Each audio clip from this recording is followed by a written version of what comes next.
Right.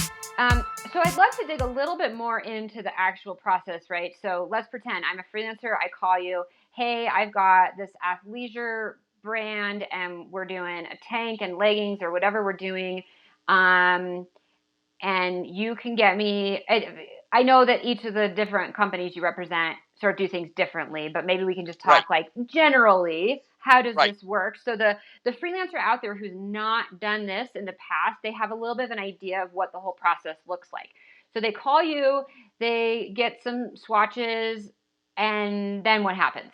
Well, the first thing is the swatches. Yeah. So they're saying, okay, I'm going to do an athleisure line. Well, first of all, to kind of backtrack a little bit, and I'll get to your question Yeah. quickly. Yeah. But as a freelancer, there's one of my rules of textiles Okay. is that you can cheap out on woven, but you cannot cheap out on knits. We talked about this in our last interview. I I'm specifically not remember. surprised. I've lived with that Yeah. I've known about that little saying for a long time. Yeah, I like it. And so that's part of your consideration Yeah. is you're not going to find a very helpful $2.50 a yard polyester jersey, or Yeah. it's going to be pretty crappy if Yeah. you get it at that price. Yeah. So yeah, I think your initial job is for either you or your client to get color cards in their hands. And so I assist people in doing that, saying, here are 2 or 3 suppliers. Let's get you things from them. Here's how you do it. And with one of my suppliers, I actually send them instructions on how to go through their website. Sure, and get it. Code. Right. And here are the style numbers you want to order. Okay. And I have a list of style numbers. I do that every day. Yeah. But there are people who I have a guy who manufactures who has a terrific leggings fabric, just great. So as soon as I hear leggings, I went, you got to pay attention to this. This is going to come your way. This sample's going to come your way. Yeah. And it has a great track record. They have a good inventory. They always, and so that's, what I try to do is put as much product in their hands and try to at the same time deliver price lists and minimums and things like that. That's all things you want to know about. Yep. You want to get hold of a price list. Those are changing now.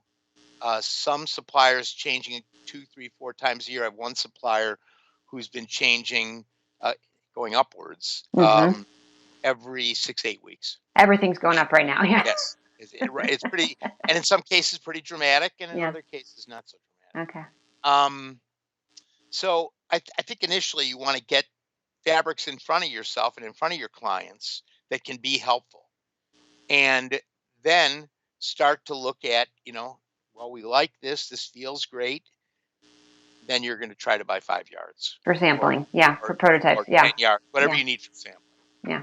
And I would always suggest that because of the nature of freight, that if you can buy more than one thing, because the freight for 5 yards and the freight for 20 yards is almost is exactly the same, right?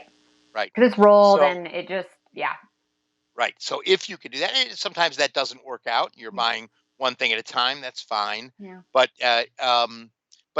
freight has become increasingly a component that's very important. Yeah. So so you want to get those things in front of you. A good rep is going to have some idea about the inventory position. Some of my suppliers, I'm able to log into their computers and actually tell you exactly what's there. Oh, cool. Some I have to make a call, and some I kind of have just knowledge of what they have. Yeah. So this is it's kind of a step-by-step thing, and I think that a lot of times I always say that I should be the second call you make. You're going to start to maybe make a mood board if you're a designer, not, or a freelancer who's helping somebody with a project. A mood board might be first, and then you have to get some color cards. Yeah. And be able to pin some fabrics up on that color card. And we're gonna use this recycled poly shirting, and that has wicking, antibacterial, antioxidants. So that's one thing we're going to use. We're going to use this compression fabric in this way. So you're going to get those things in front of you, and then you're going to start to plug them into some spots. And order some 5-yard cuts or 10-yard cuts, whatever you need, and see what makes up and how it makes up. Yeah. I would caution any freelancer that you really, it's limited what you know until you make a sample. Oh, for sure. So you can see something and go, up, this is it, this is perfect.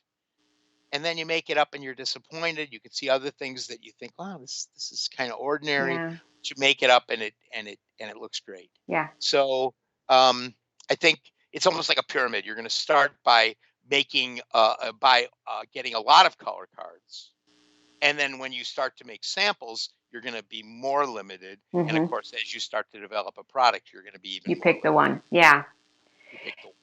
And so then, like you said, a couple of things to pay attention along the way, which are really smart. And I think these are the things that freelancers, maybe who are new to the sourcing arena, they're very experienced, but this is a specific task they've not done before. Things to really pay attention to, like you said, is, the freight first, huge. And looking at the inventory, maybe like what lead times are on that. Oh, yes. Based on your client's ideal production timeline. And so you want to make sure that could potentially match up. And obviously things always go awry, but thinking about that in advance at least. And then also, like you said, the price increases. Are any of the suppliers like holding their, like, okay, I'm going to send this to you and it's good for 60 days? Like, are we seeing that at least?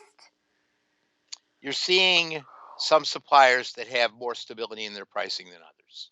Okay. That is not necessarily, that doesn't necessarily make a comment on the goodness of their product. So I have one absolutely fantastic line that I represent. Okay. And they're the ones that have a pretty steady, their prices are going up all the time. Almost every 2 months. Yeah. And so if let's say they're like about due for a price increase and I'm ordering and I'm like, okay, can this price be good in 6 or 8 weeks? No, it doesn't matter. The price is going to be what it's going to be in 6 or 8 weeks. That's just the case, right? I would always ask, because I did have a situation where the supplier did agree to honor the price for a period of time. Now, this is somebody who's buying a decent amount of fabric. Sure. You're not going to be able to do that at the beginning.